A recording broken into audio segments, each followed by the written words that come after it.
And what is there in first sloka? Why we have to read Bhagavad Gita? What is the main importance of Bhagavad Gita? Anyone of you?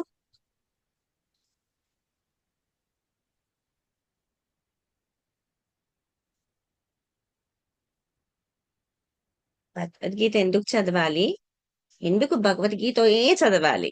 మిగతా ఎన్నో శాస్త్రాలు ఉన్నప్పుడు భగవద్గీతనే ఎందుకు ఎంచుకోవాలి? భగవద్గీత అనేది కాలము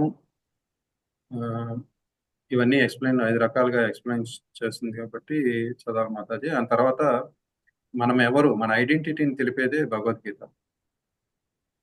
అవసరమే ఉందండి. అవసరమే ఉంది. భగవద్గీతే చదవాలనేది ఏమీ లేదు కదా. 18 పురాణాలు ఉన్నాయి. ఏ పురాణమైనా తీసుకుని చదువుకోవచ్చు కదా. ఇతిహాసాలు ఉన్నాయి. రామాయణము, మహాభారతం ఇట్లాంటి ఇతిహాసాలు చదువుకున్నా ఎలా బతకాలి, ఎలా ఉండాలి అనేది నేర్చుకుంటాం కదా. భగవద్గీత ఎందుకు చదవాలి? Supreme personality of Godhead lord Krishna directly told this words to Arjuna.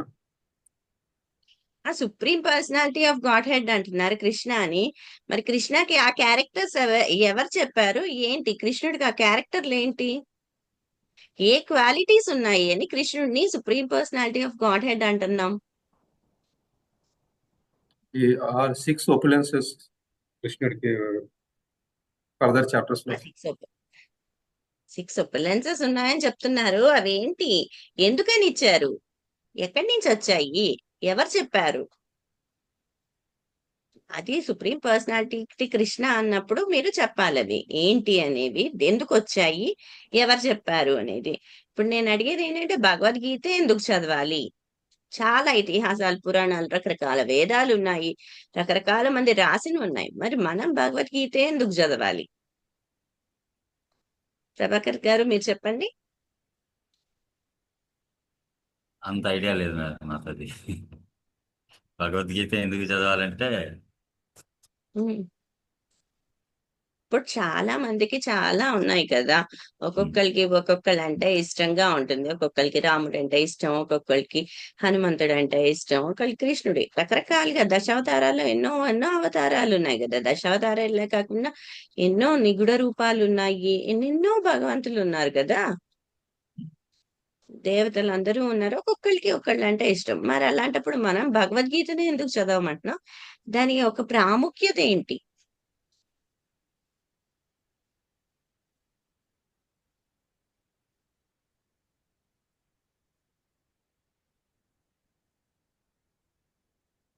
మీరే చెప్పాలి మాతాజీ. మీకు తెలుసండి దీని సమాధానాలన్నీ మీకు తెలుసు, అందుకనే అడుగుతున్నాను. సర్వ వేదాల శాస్త్రం భగవద్గీత, కాబట్టి భగవద్గీత చదవాలి. వేదాల శాస్త్రం. అన్ని వేదాలు గాని, అన్ని ఉపనిషత్తులు గాని, అన్ని పురాణాలు గాని అవేంటంటే కొంతవరకే ఉంటాయి. ఇప్పుడు పురాణాలు తీసుకున్నారనుకోండి, శివ పురాణం తీసుకున్నారనుకోండి, శివుడి గురించే ఉంటుంది. దేవి పురాణం తీసుకుంటే దేవి యొక్క వంశము, వాళ్ళ వంశస్థుల వరకే ఉంటుంది. అలానే ఇన్ని బ్రహ్మ పురాణం తీసుకుంటే ఎక్కడి నుంచి వచ్చారు, బ్రహ్మ వైవర్త పురాణం అని. ఇలాంటి 18 పురాణాలు, 18 ఇన్ని వంశాలు, ఆ వంశంలో ఉన్న వాళ్ళు ఏంటి అనేది చెప్తూ ఉంటుంది. మరి వీటన్నిటికీ సారం ఏంటి? అన్ని రకాల పురాణాలు గాని, అన్ని రకాల వేదాలు గాని వీళ్ళన్నిటికీ సాధమేంటి? సారం అంటే భగవంతుడిని తెలుసుకోవడం. అంటే అన్ని వేదాల్లో మనం తెలుసుకోవాల్సింది వేదాంతుడిని తెలుసుకోవాలి. వేదాంతుడు ఎవడు అంటే శ్రీకృష్ణుడు. శ్రీకృష్ణుడిని ఎందుకు వేదాంతుడు అన్నారు? శ్రీకృష్ణుడిని ఎందుకు వేదాంతుడు అన్నాడు? శ్రీకృష్ణుడికి షడైశ్వర్యాలని ఉన్నాయి. షడైశ్వర్యాలు అంటే 6 ఒపెలెన్సెస్. ఆయనకి మించిన అందం లేదు, ఆయనకి మించిన జ్ఞానం లేదు, ఆయనకి మించిన వైరాగ్యం లేదు, ఆయనకి మించిన బలం లేదు. ఇలాంటి 6 గుణాలు ఉన్నాయి కాబట్టి ఆయనని స్వయంగా భగవంతుడు అంటారు. ఇప్పుడు చూడండి, మనమైనా సరే 5 ఏళ్ల వయసులో ఉండే పిల్లవాడైనా శ్రీకృష్ణుడు ఏం చేశాడు? గోవర్ధన్ గిరిని ఎత్తాడు.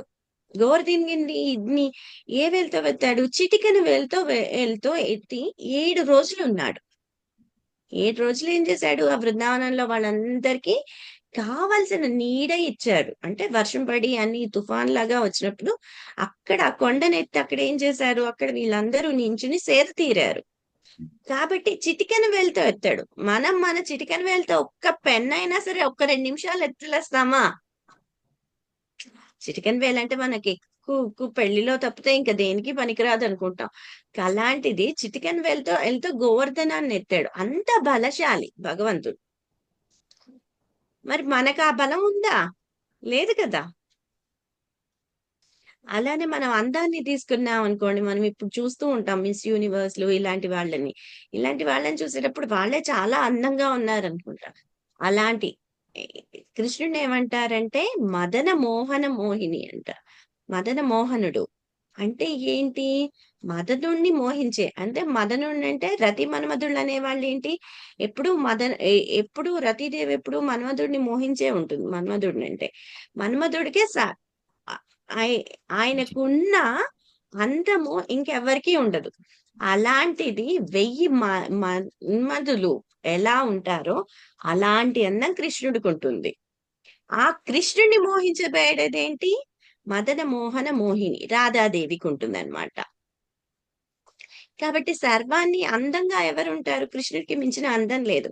ఎందుకంటే మనం చూసినప్పుడు ఎవరికైనా సరే, ఇప్పుడు మనం రకరకాల పోర్ట్రెయిట్స్ గాని, రకరకాల భగవంతుళ్ళ వీళ్ళవి ఒక ఫోటోలు గాని చూసేటప్పుడు, ఇప్పుడు శివుడిని తీసుకున్నామనుకోండి. శివుడిని చూసేటప్పుడు ఎలా ఉంటుంది? శివుడెప్పుడు ఆయన యొక్క ఏ ముద్రలో ఉంటాడు? యోగ ముద్రలో ఉంటాడు. అంటే ఎప్పుడు శ్రీరాముడిని స్మరించుకుంటూనే ఉంటాడు. శ్రీరాముడిని గాని, విష్ణువుని గాని, కృష్ణుని గాని తలుచుకుంటూనే ఉంటారు. ఆయనెప్పుడూ కళ్ళు మూసుకునే ఉంటారు. అలానే కొన్ని చోట్ల శివుడిని కూడా ఎలా ఇస్తారు? వృద్ధాపంలో ఉన్న శివుడిని చూస్తారు. అబ్బా! అలాంటిది ఇలా కూడా కొన్ని కొన్ని రకాలుగా ఫోటోలు తీసిన వాళ్ళున్నారు. ఫోటోలు చాలా మంది పెట్టిన వాళ్ళున్నారు. కాపోతే ఇక్కడికి మనకి ఏంటి? ఇక్కడ కృష్ణుడిని ఎప్పుడైనా చూస్తే బాల్యంలో ఉన్న కృష్ణుడిని చూడొచ్చు. లేపోతే అంటే యవ్వనంలో ఉన్న కృష్ణుడిని చూస్తాం గానీ, వృద్ధాపనలో ఉన్న కృష్ణుడిని ఎప్పుడూ చూడలేదు. ఎందుకంటే కృష్ణుడు 15 ఏళ్ల 9 ఏళ్ల బాలుడు 15 ఏళ్ల 9 నెలల బాలుడు ఎలా ఉంటాడో యవ్వనంగా, అలాగే 125 ఏళ్ళు వచ్చిన కృష్ణుడు అంతే యవ్వనంగా ఉన్నాడన్నమాట. ఇలాంటిలాగా ఎవరైనా ఉంటారా భగవంతుడు కాకుండా? ఎవరు ఉండలేరు కదా. అలానే వైరాగ్యం తీసుకోండి. వైరాగ్యం తీసుకున్న ఆయనకి కృష్ణుడికి ఎంతమంది? 16,000 మంది భార్యలున్నారు. 16,108 మంది భార్యల్లో 8 భార్యలు ముఖ్యమైన వాళ్ళు. ఈ 16,108 భార్యలకి ఆయన సంతానం ఎంత? 10 మంది. ఇది మగ సంతానం. ఒక కూతురు ప్రతి ఒక్కళ్ళకి. ఆయన సంతానానికి ఎక్కువ. మరి అలాంటి ఆయన వైరాగ్యమూర్తి ఎలా అవుతారు? సంతానంలో ఉన్నారు కదా అని వైరాగ్యం కాదు అనేది కాదు కదా. ఈ ఇది వైరాగ్యం అనేటప్పటికి ఇప్పుడు దేనినైనా సరే, ఇప్పుడు భార్యల్లో ఇంతమంది భార్యలున్నారు. మరి వైరాగ్యం ఎలాగా అన్నారనుకోండి. ఎలా అయితే మన దృష్టి నుంచి అప్పట్లో శరీర స్పర్శ ఇలాంటివి లేవు కాబట్టి దృష్టి నుంచే ఇచ్చేవాళ్ళన్నమాట. భగవంతుడు దృష్టి నుంచి ఎవరైతే ఆయన యొక్క సహచరులున్నారో వాళ్ళందరికీ సంతానం అలా పొందేది. కాబట్టి ఆయనెప్పుడూ ఆజన్మ బ్రహ్మచారి. అంటే వైరాగ్యమూర్తిలో ఉంటారు. అలానే ఆయనకు మించిన జ్ఞానం ఉందా?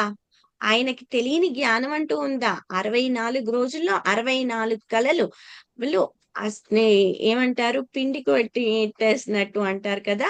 అలాగా 64 రోజుల్లో 64 కళలు నేర్చుకున్నారు జ్ఞానంలో. మనం ఒక్కటి ఏదైనా మనం ఉదాహరణకు ఒక సంస్కృతం లాంటిది నేర్చుకోవాలనుకోండి. కొట్టి 12 ఏళ్ళు ఎలాగా 10 ఏళ్ళు, 12 ఏళ్ళు చదువుకుంటే గాని దాంట్లో ఉన్న సారం అంతా మనకి రాదు. పోనీ ఆ సారం వచ్చిన తర్వాత సరే వేదాల్లో ఉన్న సారం అంతా తెలుసుకోవడానికి మనకుండే ఆయుష్ సరిపోదు. మరి కృష్ణుడికి 64 రోజుల్లో 64 కళలు నేర్చుకున్నాడు. అంత జ్ఞానము, అందము, ఐశ్వర్యం. ఐశ్వర్యంలో మనం చూసుకుంటే ఎక్కడుంటారు? మనకి ఇక్కడ ప్రపంచంలో ఉండేవాళ్ళు ఎవరు? ఆ, మహా అంటే కోట్లు ఉంటాయి, అంతేనా? కోట్లు, బిలియన్స్, మిలియన్స్, అంతకు దాటిన తర్వాత మన వాళ్ళకి తెలియదు అనుకుంటారు, కానీ సనాతనంలో దానికి మించినవన్నీ ఉండేవి. మరి లక్ష్మీపతి కదా కృష్ణుడు, లక్ష్మీదేవి భార్య, ఎప్పుడు ఆయన పాదాలు చెంతే ఉంటుంది. ఆయనకు మించిన ఐశ్వర్యం ఎక్కడైనా ఉందా? ఎక్కడా లేదు కదా. కానీ ఆయన లక్ష్మీపతి, ఐశ్వర్యంలో ఆయనకు మించిన వాళ్ళు లేరు.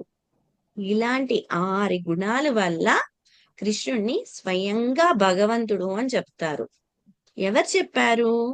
వ్యాస మహర్షి యొక్క తండ్రి పరాశర ముని చెప్పారనమాట. ఈయన పరాశర ముని చెప్పారు కాబట్టి ఈయన సాక్షాత్తు భగవంత అవతారం, భగవంతుడు అని. అవతారం అనేది కాదు, అవతారం అంటే పైన స్వర్గలోకాల నుంచి భూమికి దిగితే అవతారి అంటారు. ఇది కృష్ణుడు భగవంతుడు అని చెప్పారు. మామూలుగా భగవంతుడిని నిర్దేశించడానికి మనకి 3గా ఉంటుంది. ఏంటి? ముందుగా మనం చూసేది ఏంటి? బ్రహ్మంగా చూస్తాము, అలానే పరమాత్మగా చూస్తాము, ఆ తర్వాత భగవంతుడు. ఇప్పుడు బ్రహ్మంగా చూసినప్పుడు ఏంటి? ఏంటి జ్యోతిర్రూపాన్ని ఏమంటాం? బ్రహ్మము అంటాం. అంటే భగవంతుడు ఒక ఒంటి నుంచి వచ్చే కాంతిని బ్రహ్మము అంటాం అన్నమాట. అలానే పరమాత్మ అనేది ప్రతి ఒక్క జీవి యొక్క హృదయంలో జీవితో పాటు భగవంతుడు కూడా ఉంటాడు కాబట్టి అది పరమాత్మ.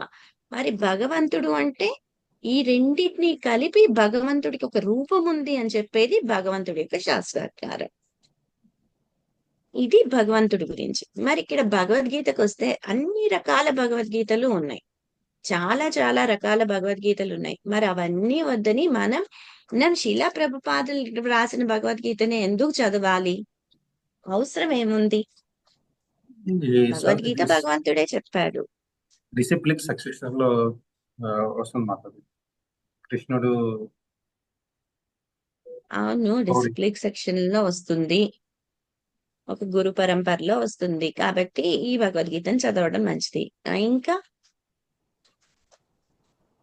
ఇది without any additions, it is written by discipline గురు పరంపర. డిసిప్లిన్ సెక్షన్ లో వచ్చింది కాబట్టి ఇంట్లో కల్మషాలు లేవనేది మీరు చెప్పారు. అది ఒకటే కదా, రెండు. డిసిప్లిన్ సెక్షన్ లో వచ్చిందంటే అది కల్మషాలు లేవు అనేది తెలుస్తుంది. మరి ఇదే ఎందుకు చదవాలి? ఇంకా చాలా ఉన్నాయి కదా, రకరకాలు ఉన్నాయి. చిన్నజీయర్ స్వామి రాసినవి ఉన్నాయి, ఇంకోటి ఉన్నాయి, చాలా ఉన్నాయి. ఇదే ఎందుకు చదవాలి? దీని యొక్క ప్రాముఖ్యత ఏంటి? భగవద్గీత అంటే ఉపనిషత్తుల్లో ఒకటి. ఎందుకంటే సారం కాబట్టి, అన్ని వేదాల యొక్క సారం కాబట్టి భగవద్గీతను చదువుకోవాలి అనేది మనకు అర్థమైంది. మరి ఈ భగవద్గీతని ఎందుకు చదవాలి అంటే గురు పరంపరలో వచ్చింది అని మీరు సమాధానం చెప్పారు. గురు పరంపరలోనే వచ్చేవాన్ని రకరకాలుగా. ఇప్పుడు మనకి 4 గురు పరంపరలు ఉన్నాయి కదా, ఏమేమి ఉన్నాయి చెప్తారా?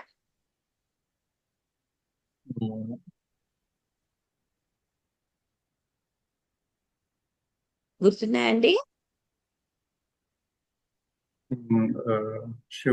మనకి 4 సాంప్రదాయాలు ఉన్నాయి. 4 సాంప్రదాయాలు వచ్చేసి, ఒకటి లక్ష్మీదేవితో మొదలయ్యే సాంప్రదాయం స్త్రీ సాంప్రదాయం, ఒకటి మహాశివుడితో ఉండే సాంప్రదాయం రుద్ర సాంప్రదాయం, ఒకటి బ్రహ్మ యొక్క 4 కుమారు అంటే కుమార సాంప్రదాయం, ఇంకోటి వచ్చి బ్రహ్మ దగ్గర నుంచి మొదలైన సాంప్రదాయం. మనం తీసుకోండి వచ్చేసి బ్రహ్మమాడి గౌడ్య సాంప్రదాయం అన్నమాట. ఈ సాంప్రదాయంలో ఏ సాంప్రదాయంలో అయినా సరే మీరు చేరి నేర్చుకోవచ్చు. ఈ 4 సాంప్రదాయాలు ఎవరిచ్చారు? శ్రీకృష్ణుడు ఇచ్చిన సాంప్రదాయాలు. కాబట్టి ఈ 4 సాంప్రదాయాల్లో వచ్చేది ఒక గురు పరంపర శిష్యంగా వస్తుంది. కాబట్టి ఈ 4 పరంపరలో ఉండే భగవద్గీతల్ని మీరు నేర్చుకుని దాన్ని అధ్యయనం చేయొచ్చు. కాకపోతే ఇప్పుడు మరి శీలా ప్రభుపాద్ గారిని ఎందుకు తీసుకోవాలి? ఎందుకంటే ఇప్పుడు మామూలుగా ప్రతి ఒక్కళ్ళు ఎలా రాస్తారు? అందరికీ అందుబాటులో ఉండే విధంగా రాయాలి అంటే చాలా కష్టమైనది. ఇక్కడ శీలా ప్రభుపాద్ గారు ఏం రాశారు అంటే ఉన్నది ఉన్నట్టుగా రాశారు. ఇప్పుడు కాలక్రమేణా ఏదైనా ఉందనుకో ఒక కాలక్రమేణా ఏమవుతుందంటే ఎప్పుడైనా ఒక జ్ఞానం అనేది ఉంది. ఆ జ్ఞానం ఏమవుతుంది ఒకళ్ళ తర్వాత ఒకళ్ళకి గురు పరంపరంగా వచ్చేటప్పుడు ఏమవుతుంది, ఇప్పుడు ఈ గురువు గారికి ఏదైనా నచ్చలేదు ఒక గురువు గారికి. కాబట్టి ఆయన ఏం చేస్తారు, ఇది కొంచెం కష్టంగా ఉందనుకోండి, అది తీసి పక్కన పడేసి మిగతాదంతా చెప్పేవాళ్ళు. ఈ గురువు వచ్చే వాళ్ళకేంటి, ఆయన ఎంతవరకు చెప్పారు అంతే తెలుస్తుంది. ఏదైతే తీసి పక్కన పడేశారో దాని గురించి ఉండేది జ్ఞానం లేదనమాట. ఏం తీసేశారనేది కూడా ఆ శిష్యుడికి తెలియదు. గురువు గారికి ఒకటే తెలుస్తుంది కదా. ఇప్పుడు అలానే మనకొచ్చే ఇప్పుడు కులాల్లో చూసుకున్నాం అనుకోండి, మనం అందరం వచ్చేటప్పటికి సనాతనం సనాతనంగా ఉండేది ఏంటి, సనాతనంగా అనేటప్పటికి ఏంటి, మనం అందరం హిందువులు అనుకుంటున్నాం.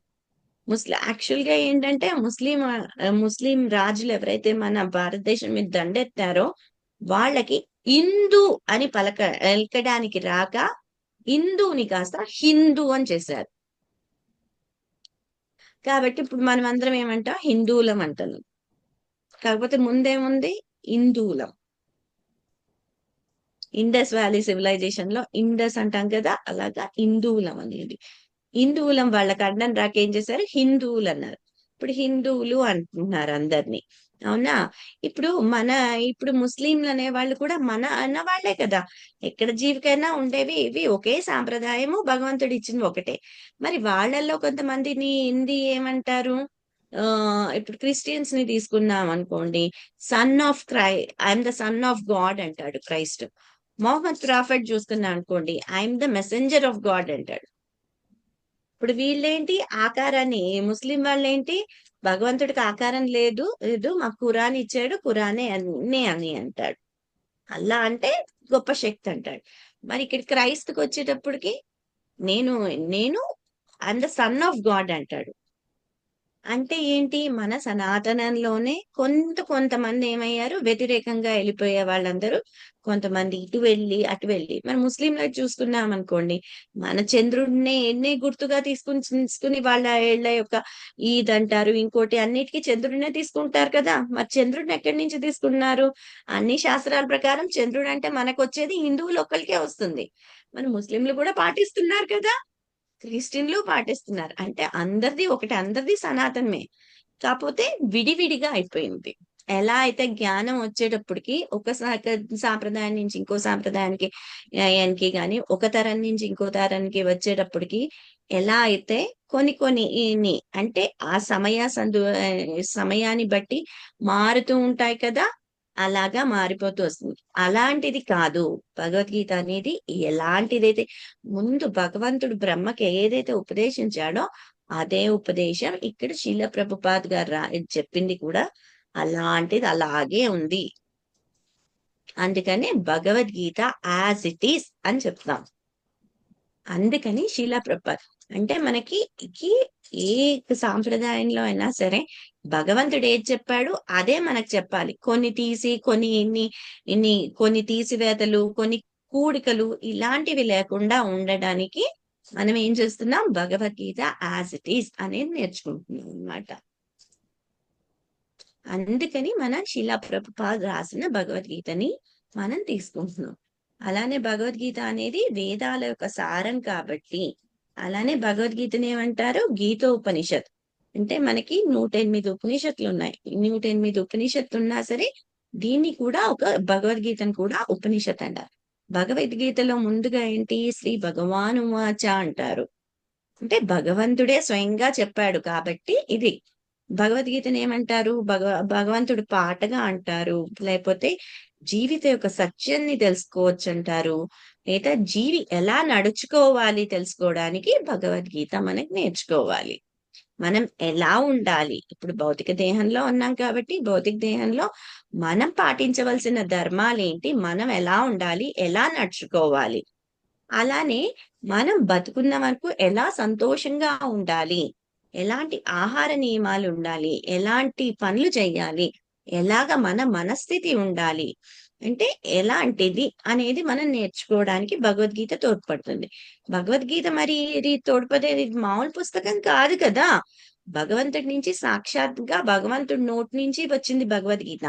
కాబట్టి ఈ భగవద్గీత మనం ఎప్పుడైతే పూర్ణ అధ్యయనం చేస్తామో అది ఈ జన్మకే కాకుండా రాబోయే జన్మల్లో కూడా మనకి దాని స్మృతి ఉంటుంది. అలానే మనం ఎక్కడైతే ఆపుతామో అక్కడి నుంచి మళ్ళీ ఇంకో జన్మలో కూడా మనం ముందుకు వెళ్తాం అన్నమాట. కాబట్టి భగవద్గీత అనేది చాలా శ్రేష్టమైనది. ఇది ఒక పరంపరలో వస్తుంది. ఎలా వచ్చింది పరంపరలో మరి? ముందుగా ఈ భగవద్గీతని శ్రీకృష్ణుడు ఎవరికి ఇచ్చారు? ఏమన్నా గుర్తున్నాయా ప్రభుజీ? ఎవరికి ఇచ్చారేంటి? శ్రీకృష్ణుడు సూర్య భగవాన్ అనే వివస్వానని ఆయనకి భగవద్గీతను ముందుగా బోధించాడనమాట. ముందుగా బోధించిన తర్వాత ఆయన చెప్పినట్టే పాటించుకుంటూ ఇది ఒక పరంపరంగా వస్తూ ఉందన్నమాట. ఆయన దగ్గర నుంచి మనుకి వెళ్ళింది, ఇక్ష్వాకు రాజు గారి దగ్గర నుంచి మనుకి, మను దగ్గరని మను వివస్వాన్ నుంచి మనుకి వచ్చింది, మను దగ్గర నుంచి ఇక్ష్వాకుల రాజు, ఇక్ష్వాకులు అంటే చంద్రవంశంలో ఉండే అంటే శ్రీరాముడు యొక్క వంశం వరకు వచ్చిందనమాట. వచ్చిన తర్వాత అక్కడ ఈ జ్ఞానం ఏమైపోయింది? విచ్ఛిన్నమైపోయింది, అక్కడి నుంచి పడిపోయింది అనమాట. అంటే అందరూ రాజులు వీళ్ళందరూ కూడా అందరూ మంచి వాళ్లే ఉండొచ్చు, కొంతమంది రాజర్షులు ఉండొచ్చు, కొంచెం అటు ఇటుగా తేడా వాళ్ళు ఉంటారు కదా. అలాగా ఎలా అయితేనేమి ఈ యొక్క జ్ఞానం నష్టపోయిందనమాట. ఆ నష్టపోయింది కాబట్టి ఇప్పుడు మళ్ళీ ఏం చేస్తున్నారు? కృష్ణుడు అర్జునుడిని అంటే జీవులందరికీ ప్రతినిధిగా తీసుకొని ఈ ఈ భగవద్గీతని మళ్ళీ అర్జునుడికి బోధిస్తున్నారు. హరే కృష్ణ. ఇక్కడి వరకు అర్థమైందండి? అర్థమైంది మాతాజీ. ఎస్ మాతాజీ. మాతాజీ కృష్ణుడు బ్రహ్మకి ఫస్ట్ కదా మాతాజీ? ఏంటమ్మా? ముందుగా సృష్టి మొదలయ్యే ముందు బ్రహ్మ తపస్సు చేసినప్పుడు బ్రహ్మకి ఈ జ్ఞానాన్ని ఇస్తాడనమాట. ఈ జ్ఞానం ఇచ్చిన తర్వాత బ్రహ్మ ఈ సృష్టిని అంతా నిర్వహిస్తాడు. ఈ సృష్టి యొక్క జ్ఞానంలోనే భగవద్గీత అనేది కూడా జ్ఞానం ఉంటుంది. ఇప్పుడు భగవద్గీతలను కూడా మీకు 7వ అధ్యాయంలో చెప్తాడు కదా ఎవరెవరు ఉంటారు ఏంటి అని, సృష్టి ఎలా మొదలైంది ఏంటి అనేది చెప్తారు కదండి. అందుకని బ్రహ్మ కూడా కృష్ణుడే. అంటే మొదటగా జ్ఞానం ఎవరికి ఇచ్చారు? ఫస్ట్ అంటే పుట్టిన అన్ని జీవుల్లోనూ మొదటిగా పుట్టిన జీవి ఎవరు? బ్రహ్మ. కాబట్టి బ్రహ్మకి జ్ఞానం ఇచ్చిన తర్వాతే మిగతా అందరికీ వచ్చింది కదా. అందుకని బ్రహ్మ దగ్గర నుంచి జ్ఞానం వచ్చింది. అర్థమైందండి?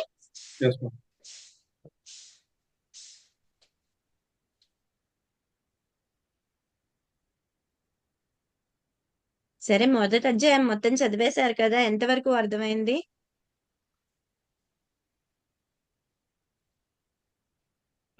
కృష్ణుడు వాళ్ళ రిలేటివ్స్ ని బ్రదర్స్ ని అందరిని చూసి భయపడటం అంటే వీళ్ళు నేను ఎందుకు చంపాలి, this are all my blood relation ఆయన భయపడటం. దాన్ని కృష్ణుడు అర్జునుడిని బ్యాటిల్ ఫీల్డ్ లో 2 గ్రూపుల మధ్యలోకి తీసుకెళ్లి అతనికి బోధించడం అంతవరకు అర్థమైంది మాత్రం. అర్థమైంది అంటే సీన్ అయితే మీకు అర్థమైంది. What is the actual scene in the battlefield. Okay, we'll go from Sloka wise. First Sloka చదవండి Prabhuji. First Sloka and translation.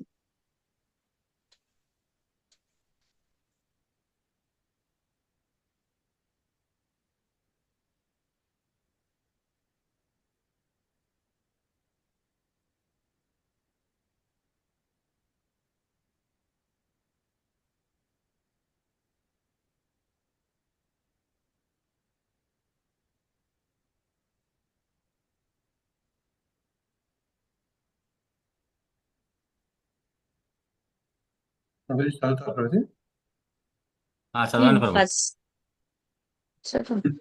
ధృతరాష్ట్రోవాచ ధర్మక్షేత్రే కురుక్షేత్రే సమవేతాయుత్సవః మామక పాండవాచైవ కిమకుర్వత Sanjaya.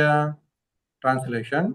Dhritarashtra said, O Sanjaya, after my sons and the sons of Pandu assembled in the place of pilgrimage at Kurukshetra, desiring to fight, what did they do? Hare Krishna. The most important word in this sloka is dharma kshetre. What is dharma kshetre means? కృష్ణుడు battle field లో ఉన్నారు కాబట్టి అది ధర్మక్షేత్రం అయిపోయింది.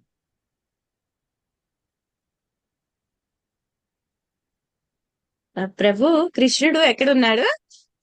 ఆ battle field లో ఉన్నారు కాబట్టి అది ధర్మక్షేత్రం అయింది.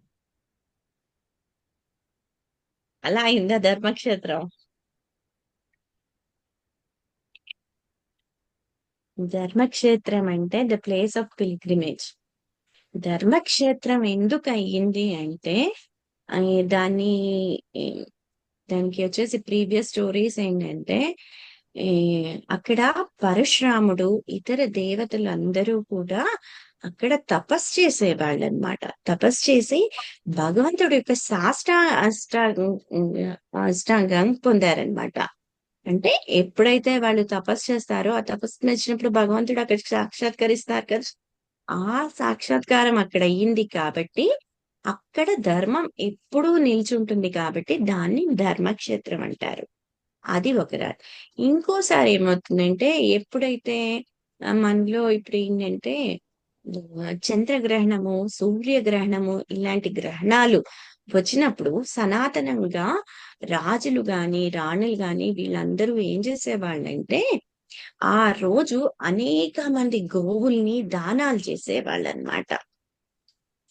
ఎందుకంటే అక్కడ పరశురాముడు ఇలాంటి గొప్ప గొప్ప దేవతలందరూ కూడా వచ్చి ఆ యొక్క ప్రదేశంలో తపస్సు చేసినందుకు ఆ ప్రదేశానికి ఏంటి ఆ ప్రదేశంలో ఇంట్లో భగవంతుడు సాక్షాత్కరించారు కాబట్టి అది ఒక హోలీ ప్లేస్, అంటే అది ధామంగా అయిపోయింది. కాబట్టి ఒకసారి ఏమవుతుందంటే కృష్ణుడు ఇలానే సూర్యగ్రహణం వచ్చినప్పుడు కృష్ణుడు ద్వారకాలో ఉన్నప్పుడు ద్వారకాలో ఉండేటప్పటికి కృష్ణుడికి పెళ్ళయి అందరూ భార్యలతో కృష్ణుడు వస్తాడనమాట. కృష్ణుడు ఎప్పుడైతే ఈ ధర్మక్షేత్రాన్ని కురుక్షేత్రం అంటారు, ఈ కురుక్షేత్రానికి వచ్చి అక్కడ ఏం చేస్తాడు, అక్కడ యజ్ఞాలు హోమాలు చేసి బ్రాహ్మణులకి సంతర్పణ ఇచ్చి రకరకాల గోవులందరినీ దానం చేస్తూ ఉంటారు. కాబట్టి ఆ కురుక్షేత్రాన్ని ఏమైంది, ఎవరైతే ఆ కురుక్షేత్రంలో అడుగు పెడతారో వాళ్ళు ధర్మబద్ధంగా ఉంటారు అనేది అలవాటైందనమాట. కాబట్టి ఈ కురుక్షేత్రానికి ధర్మక్షేత్రము అని పేరు వచ్చింది.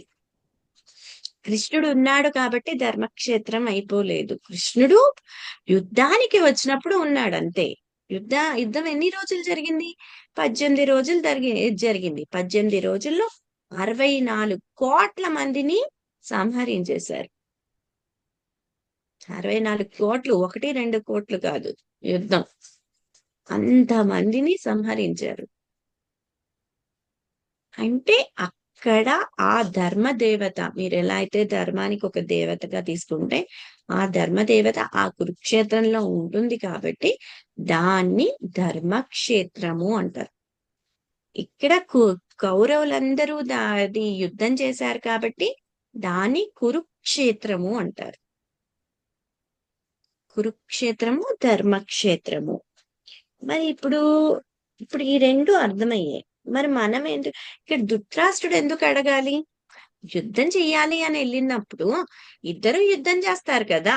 యుద్ధం చేయకుండా ఇప్పుడు ఎవరైనా సరే నేను పోట్లాడడానికి వెళ్ళిన పోట్లాడొస్తాను గాని ఎందుకు పోట్లాడాలి అని ఆలోచించం కదండి.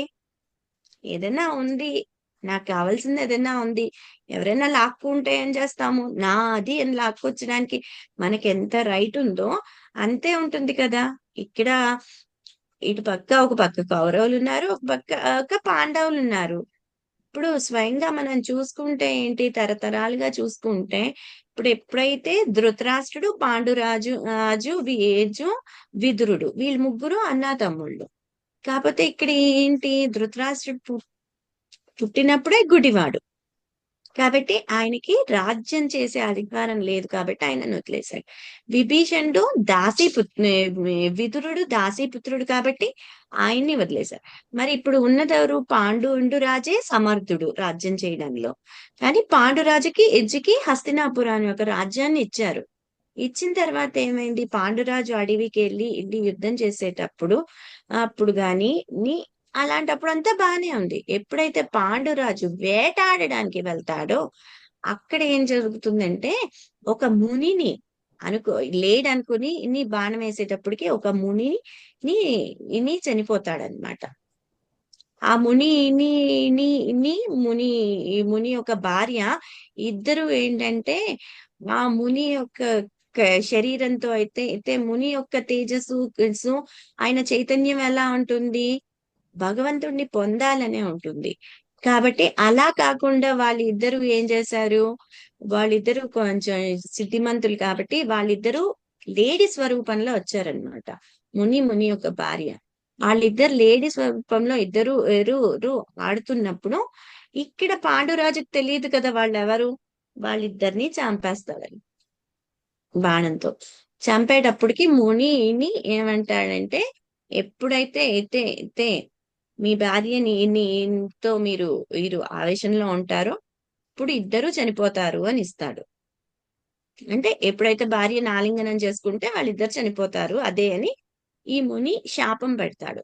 కాబట్టి ఇప్పుడు రాజుగా ఉన్నప్పుడు శాపం తీసుకున్నప్పుడు, శాపం అనేటప్పటికి ఏంటి, ఇది చాలా ఆ శాపాన్ని అనుభవించిన తర్వాత మళ్ళీ రాజుగా వచ్చి చేయాలి గాని శాపం అనుభవించకుండా చేయకూడదు కదా అని అప్పుడు ఏం చేస్తాడు పాండురాజు, ఆ మాధురిని తర్వాత కుంతీదేవిని ఇద్దరిని తీసుకుని అడవికి వెళ్ళిపోతాడు. వెళ్ళిపోయేటప్పుడు ఏంటి, రాజ్యానికి ఎవరినైనా అప్పజెప్పాలి కాబట్టి ధృతరాష్ట్రుడికి అప్పజెప్తాడు. ధృతరాష్ట్రుడికి అప్పజెప్పినా రాజ్యభారం అంతా ఎవరు చూస్తున్నారు,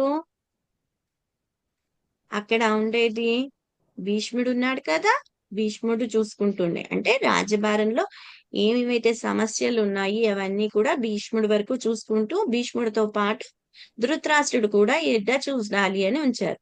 ఎప్పుడైతే ఇప్పుడు ఇంటిది మరి భార్యాభర్తలు అనుబంధం లేకుండా పిల్లలు పాలడం అవ్వదు, మరి పిల్లలు లేకుండా ఎలాగా అని చెప్పేటప్పటికి అప్పుడు కుంతీదేవి తన యొక్క వరాన్ని చెప్తుందన్నమాట పాండురాజుకి.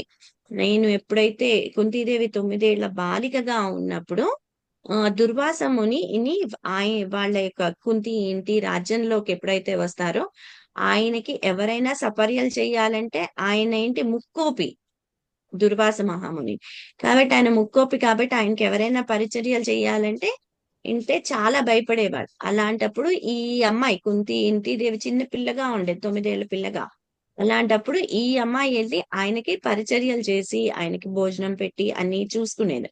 దాంట్లో ఆయన దుర్వాస మహాముని చాలా సంతుష్టుడై నీకు వరం ఇస్తాను అని వరం ఉపదేశిస్తాడు.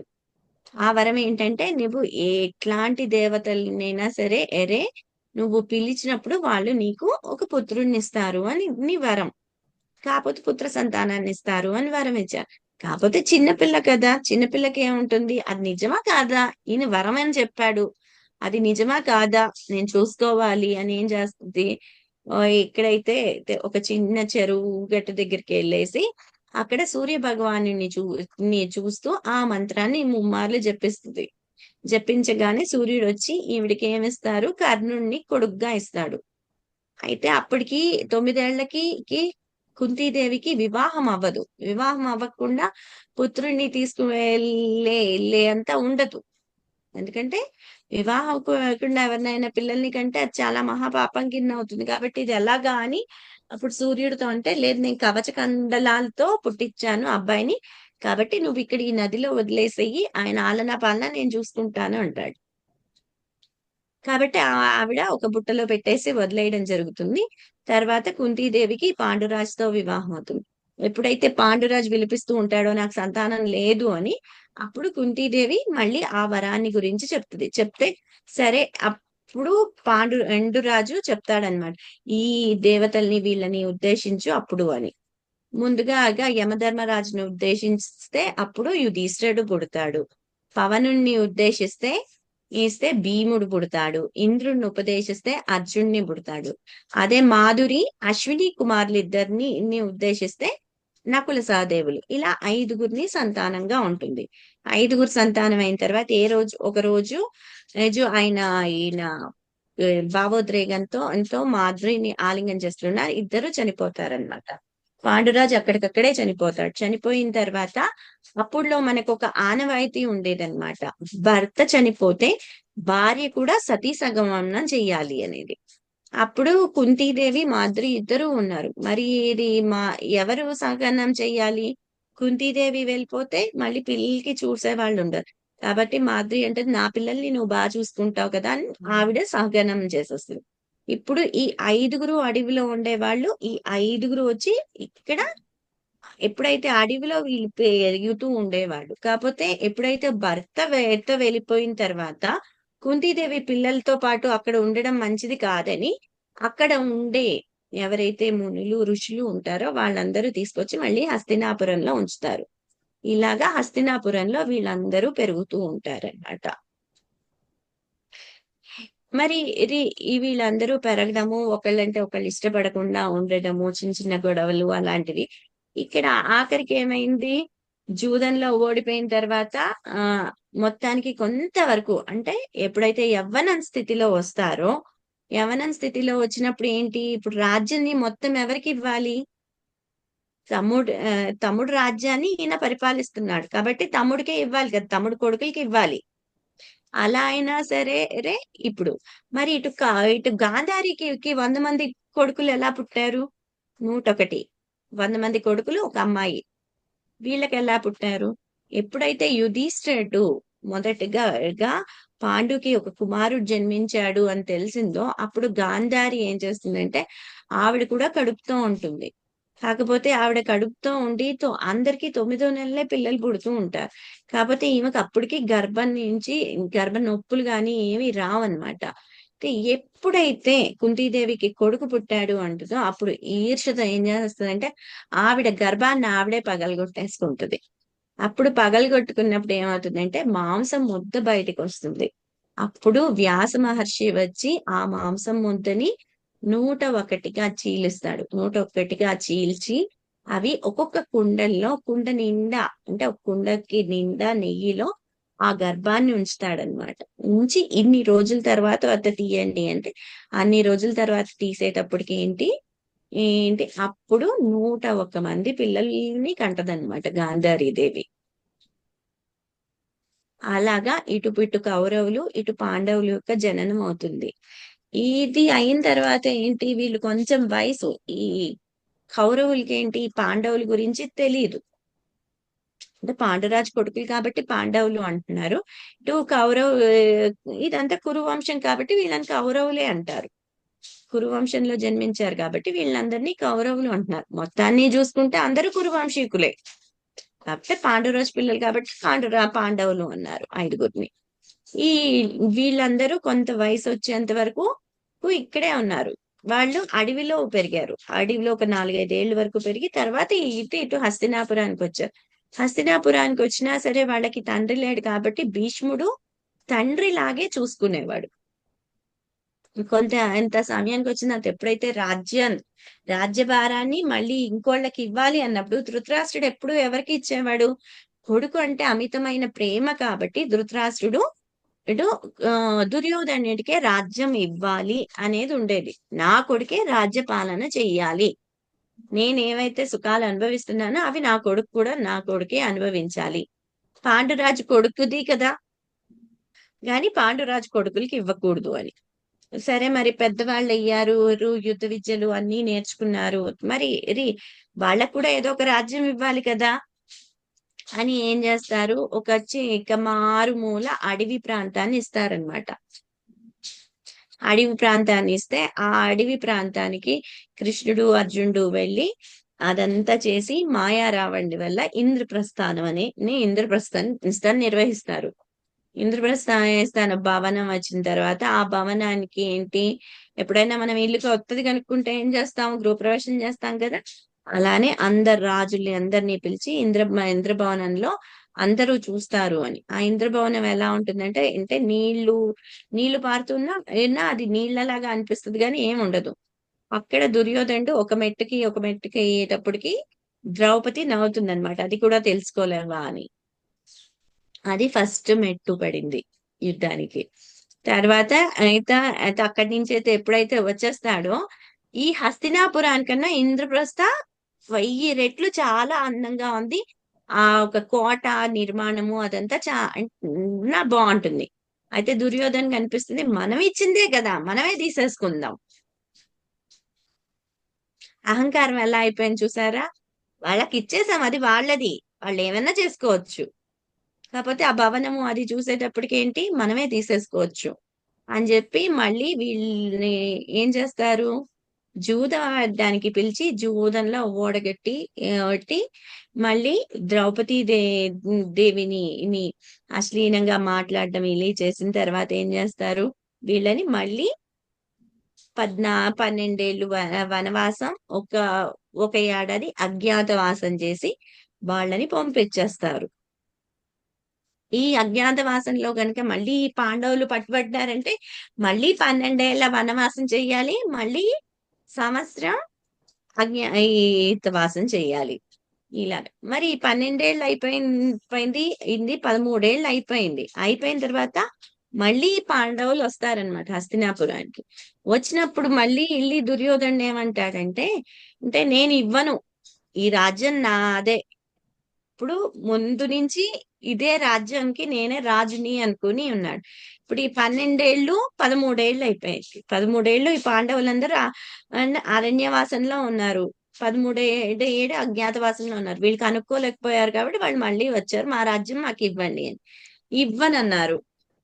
సరే ఇంకా శాంతి దూతగా కృష్ణుడు వస్తాడు. కృష్ణుడు వచ్చినా సరే విఫలం అయిపోతుంది. విఫలమైపోయి ఇవ్వని అంటాడు. అప్పుడు కృష్ణుడు ఎప్పుడైతే వస్తాడో అప్పుడు కృష్ణుడు ఏమంటాడంటే 5 పాండవులకి 5 ఊర్లు ఇవ్వండి చాలు, వాళ్ళు చూసుకుంటారు, ఇంకా అవసరమే లేదు అన్నా సరే ఏంటి, ఇక్కడ దుర్యోధనకు ఉండే అహంకారం వల్ల ఏమంటాడంటే సూర్య ఒక ప్రతిబింబం ఎంతైతే ఉంటుందో అంత భూమిని కూడా నేను ఇవ్వను అంటాడు. సూర్య అంటే చాలా చిన్నది, దాని యొక్క ప్రతిబింబం ఎంత ఉంటుంది, ఇంకా చిన్నగానే ఉంటుంది కదా, దాని యొక్క ఒక్కటి కూడా నేను ఇవ్వను అంటాడు. ఇంకా అప్పుడు యుద్ధం అనివార్యమైపోతుంది. అనివార్యమైపోయి అటుపక్క కురువంశీయులు, ఇటుపక్క పాండవులు ఉంటారు.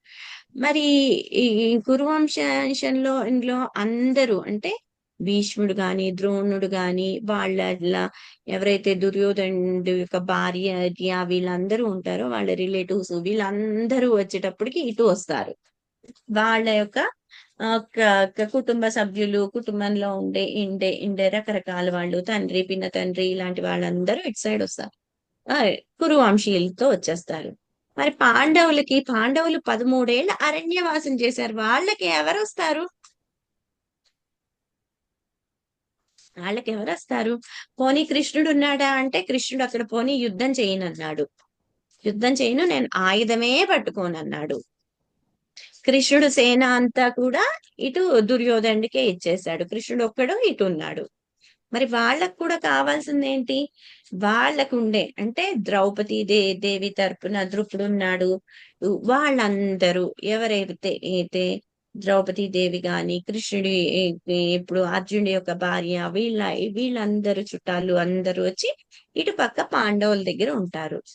కాకపోతే పాండవులకి ఒక అక్షోణి అని ఉంటుంది. అక్షోణి అంటే ఇంతమంది ఏనుగులతో పోరాడే వాళ్ళు, అలానే ఎన్ని గుర్రాల మీద పోరాడే వాళ్ళు, నడుస్తూ పోరాడే సైనికులు, ఇలాగా రకరకాల సైనికుల అంచనా ఒక కృతంగా ఉండి దాన్ని ఒక అక్షోణి అంటారు. ఇటు పక్క పాండవులకు ఉండే అక్షోణి ఏంటి, 7 అక్షోణీల సేన ఉంటుంది ఇటు పక్క పాండవులకి. ఇటు పక్క వచ్చేటప్పటికి కౌరవులకు వచ్చేటప్పటికి 11 అక్షీణ సేన ఉంటుంది. 11 + 7 18. మన భగవద్గీతలో మనకు ఉండే అధ్యాయాలు 18. కాబట్టి ఇటు 7 ఇటు 11. మామూలుగా మనం సేనను చూసుకున్నాం అనుకోండి, ఇటుపక్క ఎక్కువ ఉంది కాబట్టి ఇటుపక్కే విజయం అనుకుంటాం కదా, 11 అక్షీణీల సేన అంటే. మరి ఇటుపక్క పాండవులు 7 అక్షీణీల సేన. కాబట్టి ఇక్కడ ఈ రెండు సేనలు అటు ఇటు ఉన్నప్పుడు ఇప్పుడు ధృతరాష్ట్రుడు అడుగుతున్నాడు అనమాట, ధర్మక్షేత్రం కురుక్షేత్రంలో మా వాళ్ళు అంటే పాండురాజ్ కుమారులు గాని దుర్యోధను వైపు వీళ్ళు ఏం చేస్తున్నారు అని అడిగాడు. కురుక్షేత్రం అంటే ఏంటి? ఎప్పటి నుంచో వేదాలతో ఉండేది కాబట్టి అక్కడ ఏంటి పరశురాముడు ఇలాంటి అందరూ తపస్సులు చేశారు కాబట్టి ఆ క్షేత్రానికి ఏమన్నా ధర్మక్షేత్రం అనే పేరు వచ్చింది. అలానే కాకుండా ఏంటి అక్కడ ఎంతో మంది దేవతలు వీళ్ళు కూడా చేశారు. అలానే ఏంటి ఇటు పక్క పాండవుల మధ్య ఎవరున్నారు? కృష్ణుడు ఉన్నాడు కదా. కృష్ణుడే సాక్షాత్తుగా భగవంతుడు అని తెలుసు కాబట్టి. అలానే ఇప్పుడు ఈ ధర్మక్షేత్ర ప్రభావము ఇటు పక్క కౌరవుల మీద ఏమన్నా పడిపోయి వీళ్ళు ధర్మబద్ధులైపోయి వీళ్ళేమన్నా యుద్ధం వద్దని వీళ్ళు వచ్చేసారా? లేదా పాండవులు ఆ ధర్మక్షేత్రానికి వెళ్ళినప్పుడు ఈ ధర్మం ఏంటి? ఆ ధర్మక్షేత్రానికి వెళ్ళినప్పుడు ఆ క్షేత్ర ప్రభావం వల్ల పాండవులే అయ్యో వీళ్ళందరూ మా చుట్టాలే మాకెందుకు అని వీళ్ళు కూడా వెనక్కి తిరిగిపోయారా? అలా యుద్ధం ఆగిపోయిందా? లేకపోతే ఏమయ్యింది? లేకపోతే ఇద్దరు కలిసి రాజీ పడిపోయారా? ఇటు కౌరవులు ఇటు పాండవులు. ఎందుకంటే ధర్మక్షేత్రంగా ఇద్దరూ రాజీ పడిపోయారా? లేకపోతే ఎందుకు అడుగుతున్నాడు ఏమయ్యింది అని? యుద్ధాన్ని జరగాలన్నప్పుడు యుద్ధమే జరగాలి. యుద్ధానికి వచ్చి యుద్ధం జరగకుండా ఎందుకు ఏమైంది అని అడిగేది ఏంటంటే ఆయన మనసులో ఆ ధర్మక్షేత్రం యొక్క ప్రభావం వల్ల ఈ పాండవులందరూ కూడా మారిపోయారా? మాకొద్దు ఈ రాజ్యం వద్దు ఏమీ వద్దు అని వెళ్ళిపోయారా? లేదా ఇటు కౌరవులు వీళ్ళు అక్కడికి వెళ్ళేటప్పటికి వాళ్ళ హృదయాల్లో ఏమన్నా మార్పు వచ్చి మాకు వద్దు అని వెళ్ళిపోయారా అనేది ఇక్కడ అడుగుతున్నారనమాట. దీనికోసం శిలా ప్రభుపాద గారు ఎలా ఉదాహరణ ఇస్తారంటే ఇప్పుడు వరి మనము మామూలుగా చూస్తాం కదా. ఏదైనా సరే పంట పండించాలి అంటే ఇక్కడ మామూలుగా ఇప్పుడు బియ్యం పండించాలనుకోండి దాన్ని వరి అని వేస్తాం కదా. వరి చెట్లు వచ్చేటప్పటికి ఏంటి వరి చెట్లతో పాటు కలుపు మొక్కలు కూడా వస్తాయి కదా. ఆ కలుపు మొక్కలు ఉంటాయి కదా. ఆ కలుపు మొక్కల్ని తీసేయాలి కదా, లేకపోతే వరి సరిగ్గా పెరగదు. కాబట్టి అలాంటి కలుపు మొక్కల్ని తీసేయాలి కాబట్టి ఆ కలుపు మొక్కల్ని తీస్తే ఏమవుతుంది? వరి బాగా పెరుగుతుంది. ఇప్పుడు భూభారాన్ని తగ్గించడానికి కృష్ణుడు ఏం చేస్తున్నాడు? ఇటు పక్క కౌరవుల్లో ఉన్న వాళ్ళందరూ ఏంటి దుర్మార్గులు. మరి దుర్మార్గులు అంటే వాళ్ళకి గురించి ఎలా తెలుసుకుంటాము? ఎవరైనా సరే ఇంటికి నిప్పు పెట్టేవాడు గాని, పక్కనోడి ధనం అపహరించేవాడు గాని, పక్కనోడి ఒక భార్యను అనుభవించాలి అనే కోరికతో ఉండేవాళ్ళు గాని, ఇలాంటి వాళ్ళు అంటే 6 చేష్టలు ఉంటాయన్నమాట. ఈ వీళ్ళని దుర్మార్గులు అంటారు. ఇంటికి నిప్పు పెట్టచ్చు, ఇంట్లో ఉన్న బంగారాన్ని నీ డబ్బుని దోచుకోవచ్చు, వాడికి ఉండే భార్యని వాళ్ళకి దోచుకోవచ్చు. అలానే అదే కాకుండా ఏంటంటే ఇంకా వాళ్ళ దగ్గర అంటే వాళ్ళని నిందించడం గాని ఏవి చేసినా సరే వీళ్ళని దుర్మార్గులు అంటారనమాట. 6 రకాలు ఉన్నాయి. నేను 3 చెప్పినట్టున్నాను.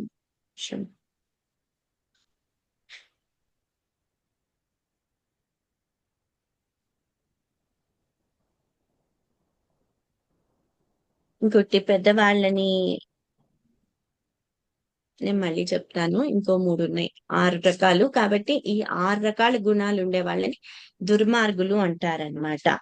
ఎందుకంటే వాళ్ళు ఎలా అంటే ఇంకా వాళ్ళని సంహరించడమే ఆఖరి ఆయుధం. కాబట్టి ఇక్కడ కూడా యుద్ధంలో ఇంకా లాస్ట్ కి వీళ్ళందరినీ సంహరించడమే ఆఖరి ఆయుధం కాబట్టి ఇక్కడ యుద్ధం అనివార్యమైంది. కాకపోతే ఇక్కడ మనం ఎక్కువగా నేర్చుకోవాల్సింది ఏంటంటే కురుక్షేత్రం అంటే ఏంటి, ధర్మక్షేత్రం అంటే ఏంటి, మరి ధృతరాష్ట్రుడు ఎందుకు ఇలా చూపించాడు? ఎందుకంటే ఆయనకి అనుమానము, తర్వాత భయం. కాబట్టి అనుమానం ఏంటి? పాండవులు హృదయాలు మంచిగా అయిపోయి వాళ్ళు వదిలేసి వెళ్ళిపోయారా? లేదా ఇటుపక్క వీళ్ళేనా ఆ ధర్మక్షేత్ర ప్రభావం వల్ల వీళ్ళు వదిలేసి వెళ్ళిపోయారా? ఏంటి ఈయన మనసులో కోరిక ఏంటి? వాళ్ళ కొడుకు ఆయన దుర్యోధనుడు ఈ రాజ్యాన్ని పాలించాలి కాబట్టి ఆయన యొక్క సంభాషాలు తర్వాత ఆయనలో భయం వల్ల ఇలా మాట్లాడారన్నమాట. హరే కృష్ణ. హరే కృష్ణ మాతాజీ. అర్థమైందా అండి ఈ శ్లోకము? అర్థమైంది. క్లియర్గా ఎందుకంటే లాస్ట్ స్టోరీ అంతా తెలియకపోతే మనం కరెక్ట్ గా సీన్ కి రాలేము. అందుకని అవన్నీ చెప్పుకుంటూ వచ్చాను. గీత బోధించే ముందు జరిగిన ఈ వాళ్ళ బాల్యం, వాళ్ళ మధ్య గొడవలు, ఎక్కడ పెరిగారు, ఇవన్నీ బాగా ఎక్స్ప్లెయిన్ చేశారు మాకు. సరే అండి. నెక్స్ట్ క్లాస్ లో నెక్స్ట్ శ్లోకం నుంచి మళ్ళీ చర్చించుకుందాం.